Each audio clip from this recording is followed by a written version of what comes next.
यशायाह भविष्यवक्ता की पुस्तक अध्याय 52।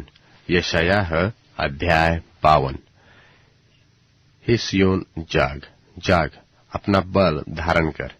हे पवित्र नगर यरूशलेम, अपने शोभायमान वस्त्र पहन ले, क्योंकि तेरे बीच खतना रहित और अशुद्ध लोग फिर कभी प्रवेश न करने पाएंगे। अपने ऊपर से धूल झाड़ दे।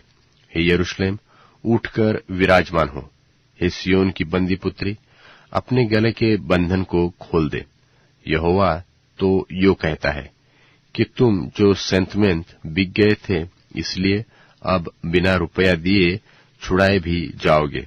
फिर प्रभु यहोवा यो भी कहता है कि मेरी प्रजा जो पहले पहल मिस्र में परदेशी होकर रहने को गई थी और अश्शूरियों ने भी बिना कारण उन पर अत्याचार किया, अब यहोवा की यह वाणी है कि मैं यहाँ क्या कर रहा हूँ, जबकि मेरी प्रजा सेंतमेंत हर ली गई है।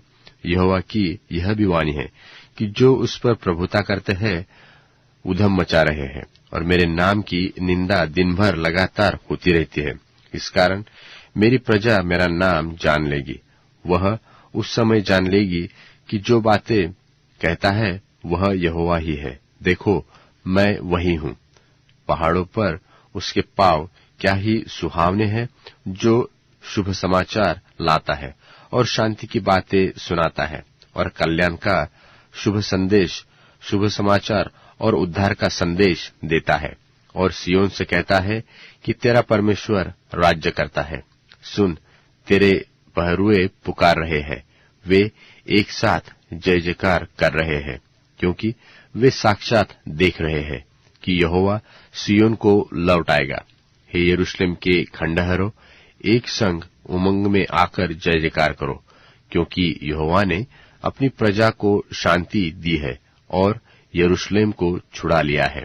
यहोवा ने सारी जातियों के सामने अपनी पवित्र भुजा प्रकट की है और पृथ्वी के दूर दूर के सब लोग हमारे परमेश्वर का किया हुआ उद्धार देख रहे हैं।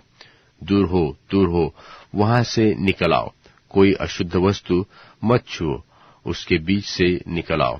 हे यहोवा के पात्रों के ढोने वालों, अपने को शुद्ध करो, क्योंकि तुमको उन उतावली से निकलना और न भागते हुए चलना पड़ेगा, क्योंकि यहोवा तुम्हारे आगे आगे अगुवाई करता हुआ चलेगा और इस्राएल का परमेश्वर तुम्हारे पीछे पीछे रक्षा करता चलेगा। देखो, मेरा दास बुद्धि से काम करेगा। वह ऊंचा, महान और अति महत्वपूर्ण हो जाएगा, जैसे बहुत से लोग तुझे देखकर चकित हुए, क्योंकि उसका रूप यहाँ तक बिगड़ा हुआ था कि मनुष्य का सा न जान पड़ता था और उसकी सुंदरता भी आदमियों की सी न रह गई थी। वैसे ही वह बहुत सी जातियों को पवित्र करेगा और उसको देखकर राजा शांत रहेंगे, क्योंकि वे ऐसी बात देखेंगे जिसका वर्णन उनके सुनने में भी नहीं आया, और ऐसी बात उनकी समझ में आएगी जो उन्होंने अभी तक सुना भी न था।